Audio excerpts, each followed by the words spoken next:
Measurement কাপের 2 cup আমি ময়দা নিচ্ছি, হাফ কাপ আমি সুজি নিচ্ছি মেজারমেন্ট কাপের। এবার তার সাথে পরিমাণ মতো সাদা তেল দিয়ে দিচ্ছি। এবার দিচ্ছি আমি সামান্য একটু নুন। এবার দিয়ে দেবো আমি সামান্য মিষ্টি দিয়ে ভালো করে আমি আলগা হাতে আমি এটাকে আলগা মেখে নেব।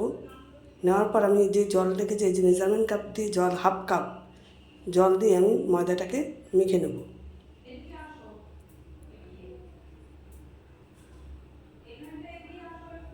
মোটামুটি আমার একটা মাখা হয়ে গেছে।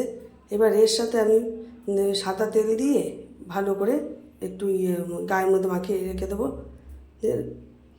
এবার আমি ঢাকা দিয়ে রেখে দেবো। মিনিট 10-এর জন্য আমি এটা ঢাকা দেবো। এবার আমি পনিরটাকে গ্রেট করে নিচ্ছি। আমি 4টে আলু সিদ্ধ করে রেখেছি, সেটাকে আমি পনিরের উপর গ্রেট করে নেব।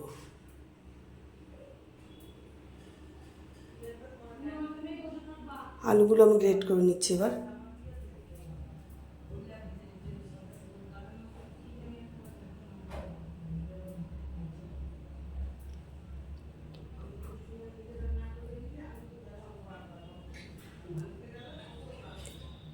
এবার দিয়ে দেবো আমি এর ভেতরে একটু নুন, একটু বিট নুন আর একটু গোলমরিচের গুঁড়ো দিয়ে ভালো করে আমি এটাকে মেখে নেব।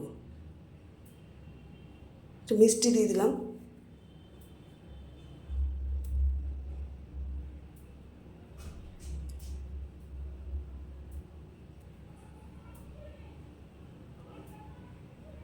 এবার আমি ময়দাটাকে গোলা করে নিয়েছি। এবার একটা একটা করে গোল করে নেব। এবার আমি বেলে এর মধ্যে পুর দেবো, দিয়ে এটা পনির বাসিন্দা হবে। যেটা লোকে শুধু চিকেন দেয়, আমি এর মধ্যে পনির এবং একটু আলু দিয়েছি, যেহেতু আজকে মঙ্গলবার নিরামিষের ব্যাপারটা আছে আমাদের।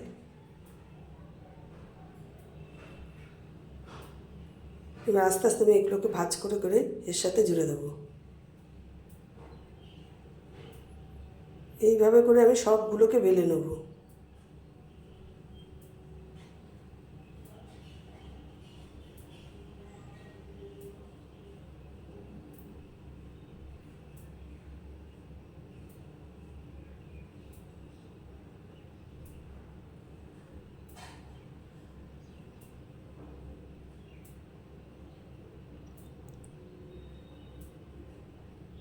আপনারা বানিয়ে খেয়ে দেখবেন নিরামিষভাবে, খুবই ভালো লাগবে।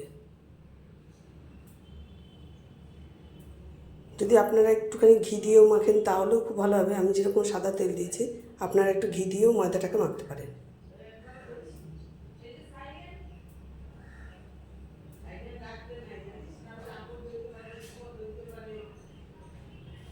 আমি প্যান একটা বসিয়ে নিয়েছি, এর সাথে আমি সাদা তেল দিয়ে দেবো।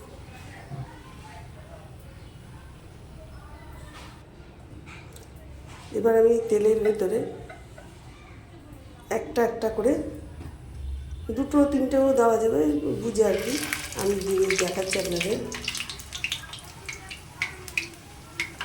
একটু লাল করে ভেজে নেবেন, নাহলে ভেতরটা একটু কাঁচা থাকবে। অল্প স্টিমে আগে করে তারপর একটু বাড়িয়ে দেবেন। আস্তে আস্তে এগুলো করে করে ফুলে উঠবে তেলে।